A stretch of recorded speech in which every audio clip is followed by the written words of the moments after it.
Ndibulise utata ecankwakhe egameni lenkosi uYesu waseNazaretha. Amen. Bulise utata ngokukodwa. Utata othe wathwala okanye uThixo wamenza wanesizalo esihle soba namhlanje sibone sigcwele phansi kwalomnquba ngenxa yesizalo esihle. Izizalo azifani tata, masithini amen enkonzweni. Abanye abantwana babo bayabakhangela bakwamama uyandichaza, abanye abantwana babo balapha esithubeni bachola emigqomeni. Amen. Kodwa kuThixo wakublessa. Ndiyanibulela ke botata, ningabazali nakum tata uDlakavu, ngicela sibazameni ngezandla. Bulise ke abanye befundisi, ndibulise i-worship team, ndibulise o-prophetess kwela cala, bonke abakhona endlini kaThixo ngelihle igama lenkosi uKristu waseNazaretha. Amen. Sendichaziwe, ndawugqibela ngozigqibezela. Kumandi umuntu xa esaziswa naye azazise. Benzawuqala xa bendiza kushumayela but ngenxa yexesha bendizawukuthi Chocho Judas. Hallelujah. Xa bekuyana nento ethi bekusithiwa ndinexesha lokushumayela bendizawukuthi Chocho Judas Iscariot. Wena uthengise okanye wena ukwazile into ethi ubetraye uKristu kosindiswa thina. uThixo ongazange enziwe ngazandla zamntu, ngengakhange abe nguThixo engakhange abekhona uFaro. Amandla wakhe uThixo uzibona uba unazo imiracles, uziqondise kuFaro, uFaro enamadoda emilingo, enezinto uFaro azenza zenzeke. Kodwa kwabonakala into ethi uThixo ubuThixo bakhe buzawuqabela ngaphezulu kwemilingo kaFaro.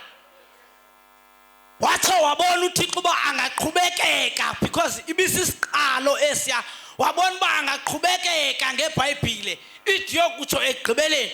Ngoku ndithi namhlanje kule ndawo ndithi Chocho kuJudas Iscariot, so that siyazi insindiso ikhona kwaye iyaphila insindiso. Bendingaze lithuba lingakuba uyakwazi uphila na ngaphandle kogoba phansi komuntu, kodwa ugoba phansi koThixo. Hallelujah, amen. Ngoku siya kwilizwi lesine. Ilizwi lethu lesine apha kwincwadi kaMarko. Hallelujah, amen. Ithi pha ku-34, ngalo ilixa lethoba wadanduluka uYesu ngezwi elikhulu esithi, Eloi, Eloi, lama sabakathana. Oko kukuthi ngentetho evakalayo, Thixo wam, Thixo wam, undishiyelani na? Ithi ingxenye yababemi khona yakuva yathi, yabonani ubiza uEliya. This is a heavenly language. Into kaThixo ayizo understandwa ngumuntu osehlabathini. Xa ngaba esithi Eloi wenzela into yokubana balahlekwe ngumqondo, zebenga understand igama elithi Eloi because akathanga Eloi emveni koko wacacisa, seyicaciswa ngumntu ebebhala uba eli gama elisesiXhoseni balithetha ukuthi Thixo wam, Thixo wam, undishiyelani na? So in other words, le nto yenzayo endleleni kaThixo bangangayi-understand abakubukeleyo, kodwa uThixo yena uyayibona.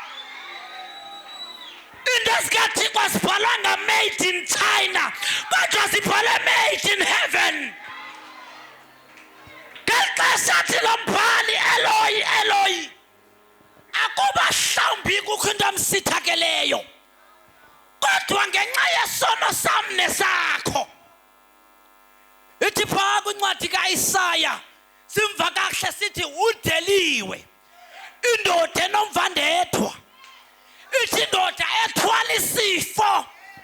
Mamela thina sathwalelwa izifo ngeli xesha kudlula ubumdaka nobunyundululo bam nawe. Eli xesha athi undishiyalani kudlula zizinto sizenza each and every day.